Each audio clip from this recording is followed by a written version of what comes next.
یہ 9th federal board کے حوالے سے کلاس 9th فیڈرل فل مضمون اسلامیات لیکچر پہلا، ٹیچر حافظ امتیاز۔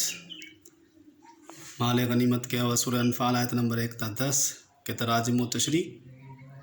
نمبر 1، مال غنیمت کے متعلق 4 ہدایات دی گئی ہیں۔ نمبر 1، مال غنیمت اللہ اور اس کے رسول کا مال ہے۔ نمبر 2، تم اللہ سے ڈرو۔ نمبر 3، آپس کے تعلقات درست رکھو۔ نمبر 4، اللہ اور اس کے رسول کی اطاعت کرو۔ یہ 4 ہدایات دی گئی مال غنیمت کے حوالے سے پہلے لیسن کے اندر۔ اس کے مطلب مال غنیمت کے حوالے سے 4 ہدایات دی گئی ہیں۔ مال غنیمت اللہ اور اس کے رسول کا مال ہے۔ مال غنیمت کے متعلق کہا گیا تم اللہ سے ڈرو اور آپس کے تعلقات درست رکھو اور اللہ اور اس کے رسول کی اطاعت کرو۔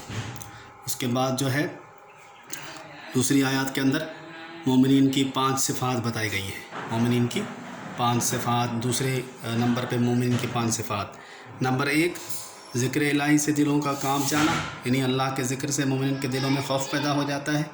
نمبر 2، تلاوت آیات سے ایمان کا بڑھنا، کہ مومنین جب تلاوت کرتے ہیں تو ان کا ایمان بڑھ جاتا ہے۔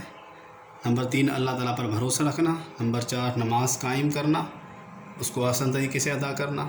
5، نیک کاموں میں خرچ کرنا۔ تو یہ مومنین کی 5 صفات بتائی گئی ہیں سورہ انفال کے پہلے لیسن کے اندر، جس کا ذکر آ گیا کہ ذکر الہی سے دلوں کا کانپ جانا، تلاوت آیات سے ایمان کا بڑھنا، اور اللہ تعالیٰ پر بھروسہ رکھنا، نماز قائم کرنا اور نیک کاموں میں خرچ کرنا۔ پھر اس کے بعد تیسرے نمبر پہ بات جو کی گئی ہے وہ کیا ہے؟ مومنین ان صفات کے انعامات، کہ ان 5 صفات کے انعامات کیا ہیں جو انسان کو حاصل ہوں گے؟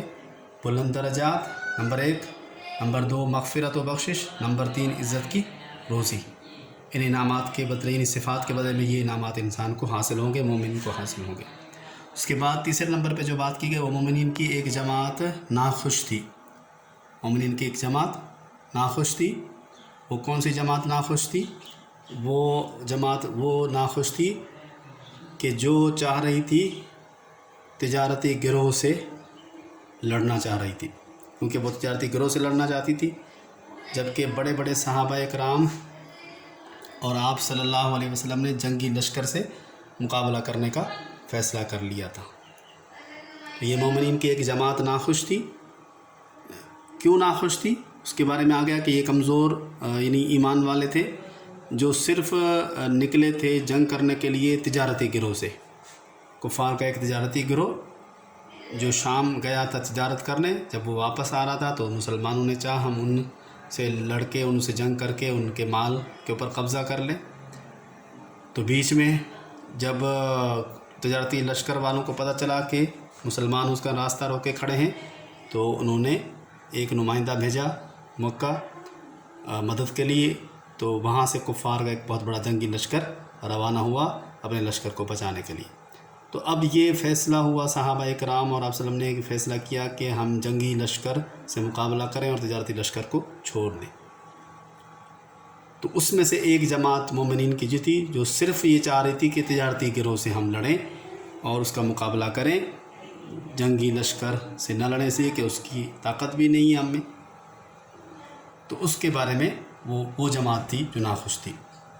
پھر اس کے بارے میں آخر میں مومنین کی ایک جماعت ناخوش ہونے کے بعد جو چوتھے نمبر پہ بات کی کہ اللہ تعالیٰ نے مسلمانوں سے وعدہ کیا کہ یہ 2 گروہ ہیں، ایک تجارتی گروہ اور دوسرا جنگی گروہ، ان میں سے ایک گروہ جس کے ساتھ بھی آپ جنگ کرو گے اللہ تعالیٰ تمہیں فتح دے گا۔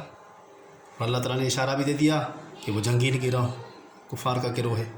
تو صحابہ اکرام، بڑے بڑے صحابہ اکرام اور آپ صلی اللہ علیہ وسلم نے بھی یہی فیصلہ کیا اور اسی کے ساتھ جنگ کرنا طے پایا۔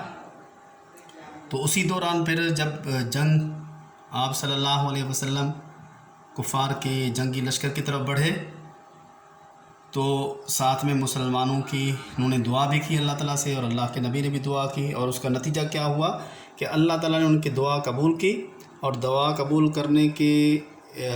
کر کے مسلمانوں کی مدد کرنے کا وعدہ کیا۔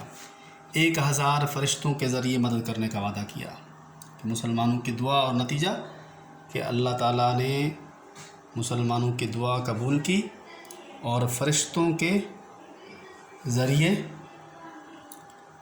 فرشتوں کے ذریعے مدد کرنے کا وعدہ کیا، اور پھر اللہ تعالیٰ نے مسلمانوں کی مدد بھی کی، اور پھر آخر میں یہ چیز بتائیے کہ یہ جو فرشتوں کا 1000 فرشتوں کی مدد کا وعدہ کیا تو یہ اس وجہ سے تاکہ مسلمانوں کے دل میں خوشخبری ہو اور مسلمان اس سے مطمئن ہو جائیں کہ اللہ تعالیٰ ان کے ساتھ ہے، ان کی مدد ان کے ساتھ ہے۔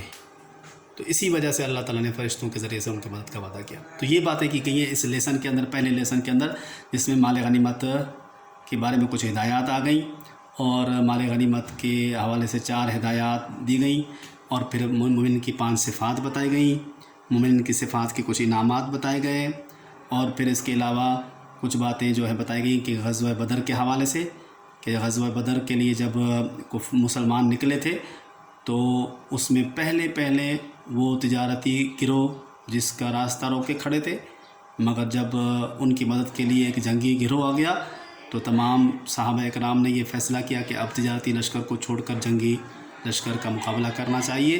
تو ایک مومنین کی جماعت تھی جو یہ چاہ رہی تھی کہ نہیں، ہمیں صرف تجارتی گروہ سے لڑنا چاہیے، مگر صحابہ اکرام، بڑے بڑے صحابہ اکرام اور اللہ کے نبی نے یہ وعدہ کر لیا تھا، یعنی یہ طے کر لیا تھا کہ جنگی لشکر کا مقابلہ کریں گے، اور ایسا ہی ہوا۔ پھر جنگی لشکر کے ساتھ ہی مسلمانوں کی جنگ ہوئی، اور پھر اسی دوران یعنی جنگ شروع ہونے سے پہلے مسلمانوں نے اللہ تعالیٰ سے دعا کی، مدد کی، تو اللہ تعالیٰ نے ان کی مدد کی اور ان کو ایک یعنی جنگی لشکر کے اوپر فتح کرنے کا وعدہ بھی کیا، اور 1000 فرشتوں کے ذریعے سے مدد کرنے کا وعدہ کیا، تاکہ مسلمانوں کے دلوں کو اطمینان ہو جائے اور وہ مطمئن ہو جائے۔ تو یہ جو ہے اسلامیات کے حوالے سے 9 فیڈرل بورڈ کے حوالے سے ریویژن ہے، اور یہ ساری باتیں ترجمہ تشریح پڑھ کے بھی آئے ہیں، یہ ساری باتیں میں نے دہرا دی ہیں، امید ہے ان کو سمجھ آ گئی ہوگی۔ شکریہ۔